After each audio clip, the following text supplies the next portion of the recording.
That's not something the president wants to be a part of. He's made it very clear.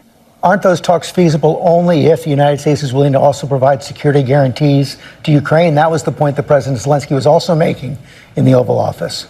Well, the security guarantees, which I actually like to call deterrence of is all contingent upon there being a peace. Everybody's saying security guarantees to secure the peace. You first have to have a peace. We don't even know if the peace is possible. And this was understood by the Ukrainians. It was explained to them repeatedly. And that is, here's our strategy. We're trying to get Putin to a negotiating table. Let's not everyone knows the history here, the back and forth. We understand that. We all understand that. But the question now is, can we get them to a table to negotiate? That's our goal. Don't do anything to disrupt that. And that's what Zelenskyy did, unfortunately. We all know that Marco Rubio is a complete coward, and never has that been on greater display than when he sat like a stump in the Oval Office, refusing to speak up, speak out, confront Donald Trump when he was berating President Zelenskyy. Someone who only months ago was standing up for Zelenskyy sat there like the sad, cowardly man. He is lacking any sort of a spine, but that's what we've come to expect from Marco Rubio,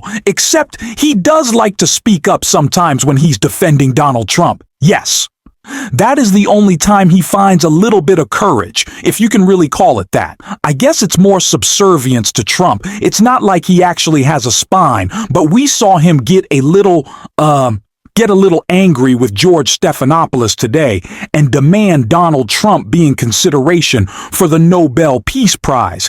It was an absolute meltdown. From Rubio started attack hacking Stephanopoulos in this interview, we're going to get into all of it. But before we do, if I could quickly ask you to leave a like on this video, and if you haven't already, and you enjoy our channel, to hit that subscribe button.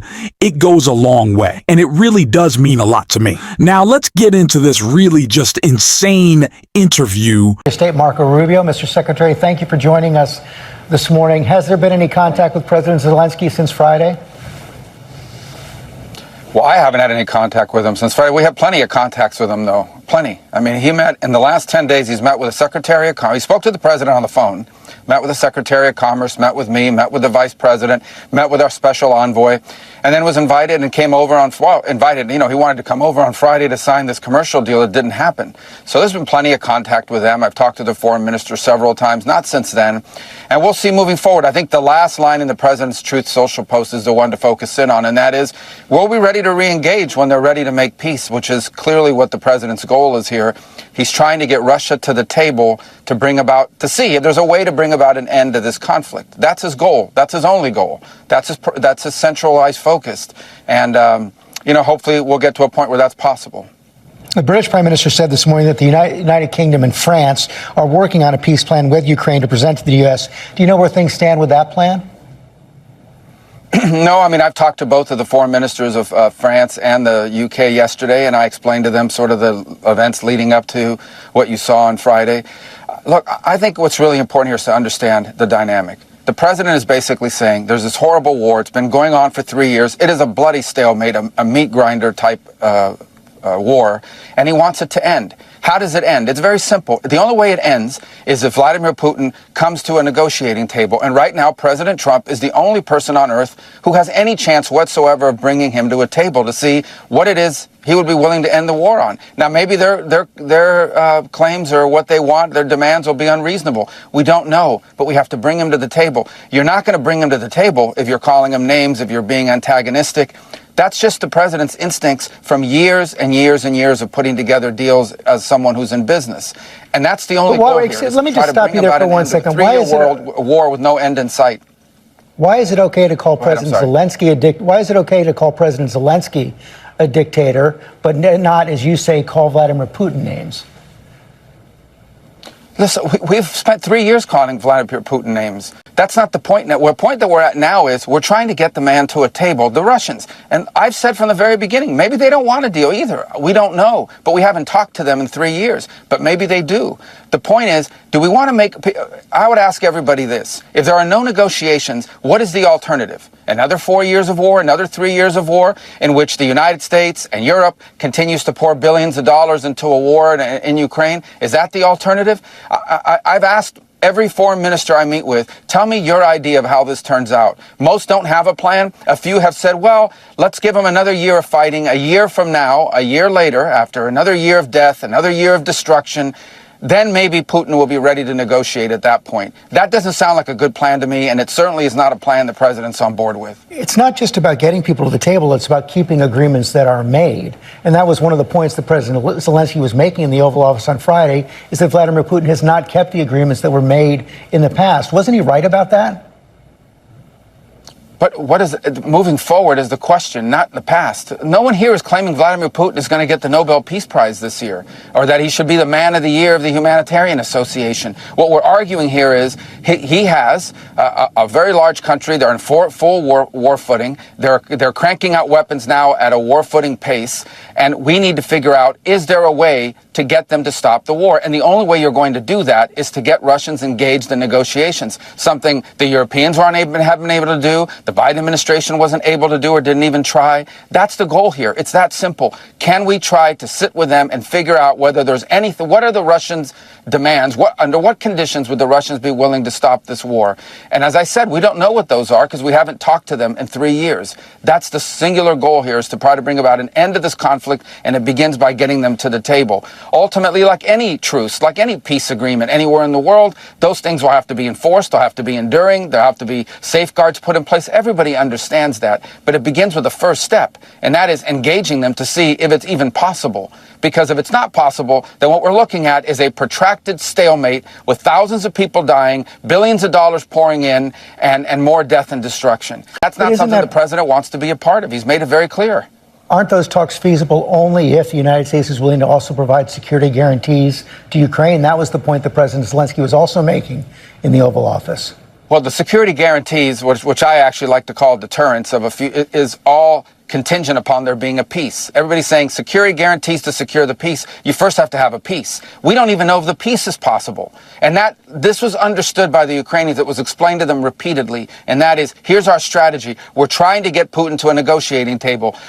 Let's not everyone knows the history here, the back and forth. We understand that. We all understand that. But the question now is, can we get them to a table to negotiate? That's our goal. Don't do anything to disrupt that. And that's what Zelenskyy did, unfortunately, is he found every opportunity to try to Ukraine-splain on every issue. Then he confronts the vice president. When the vice president says the goal here is diplomacy, he immediately jumps in and challenges the vice president. Well, what kind of diplomacy? So we all understand, okay, that Putin is not going to be an easy negotiator in this regard. We all get that. But we have to start the process to see if something is even possible. And I honestly am puzzled. I just don't understand. The Biden administration berated Benjamin Netanyahu and the Israelis, put all kinds of conditions and pressure on them to try to get a ceasefire. In this particular case, we've been nice by comparison. And all we're trying to do here is figure out whether a peace is possible. All these other things that people keep bringing up, that'll have to be a part of a negotiation. Right now, there is no negotiation. Shouldn't we at least try to see if there is a way to end this war in a way that's acceptable to both sides and is enduring and sustainable? How is that a bad thing? I really am puzzled why anyone thinks that trying to be a peacemaker is a bad thing. It's only a bad thing when it's Donald Trump trying to do it. When it's President Trump, it's absurd to me. Well, even some of your Republican allies are puzzled by the steps that President Trump has taken to placate Vladimir Putin. I want to bring up a post that Lisa Murkowski. Well, which ones? What steps has the president taken to placate? Let me show you what. Are we arming the Russians? Are we providing economic assistance to the Russians? Have we given the Russians $180 billion? Please let me ask you the question. This is Lisa Murkowski, and here's what she says. This week started with administration officials refusing to acknowledge that Russia started the war in Ukraine. It ends with a tense and shocking conversation in the Oval Office and whispers from the White House that they may try to end all U.S. support for Ukraine. I know foreign policy is not for the faint of heart, but right now I am sick to my stomach as the administration appears to be walking away from our allies and embracing Putin, a threat to democracy and U.S. values around the world. Those are not my words. That's Senator Lisa Murkowski. What's your response? Well, yeah, we're a free country. People have a right to these opinions. I would just say to you, what have we done to placate the Russians? The only thing we've done is say, are you guys willing to talk about peace? I say the same point. We're not giving that. We haven't You given. voted with North Korea and Russia and you voted with North Korea and Russia and Belarus in the United Nations and against our Western allies. No, let me tell you. All right. So do you know what the United Nations resolution was? I'll tell you if you want to hear what it was. It basically said this has been a horrible war. It's time for it to end. The job of the UN is to bring about peace in the world. I thought that's what the UN was created to do, to stop wars and to prevent them. And that's what the resolution did. Was it antagonistic towards the Russians? No. Back to the point. But it also didn't praise the Russians. All it said is, this is a bad war. It needs to end. And by the way, at the Security Council, which has not been widely reported, the first resolution on Ukraine that has passed the Security Council in 3 years passed this week because of the leadership of President Trump. And it's a resolution that says, bad war needs to end. Let's bring the two sides together. That's what the resolution is. Again, what is the United Nations for? Isn't it not a forum to promote peace in the world? And shouldn't our president, shouldn't we all be happy that we have a president who's trying to stop wars and prevent them instead of start them? And I just don't get it. I really don't, other than the fact that it's Donald J. Trump. If this was a Democrat that was doing this, everyone would be saying, well, he's on his way to the Nobel Peace Prize. This is absurd. We are trying to end a war. You cannot end a war unless both sides come to the table, starting with the Russians.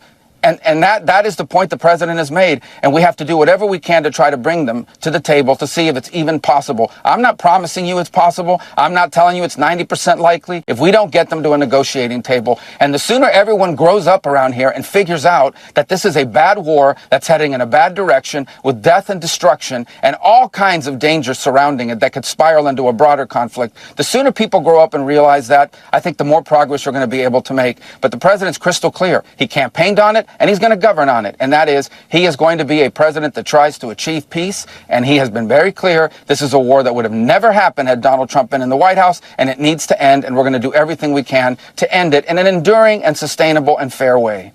You said in your confirmation hearings that Russia will have to make concessions to get a peace deal. What concessions do you expect them to make?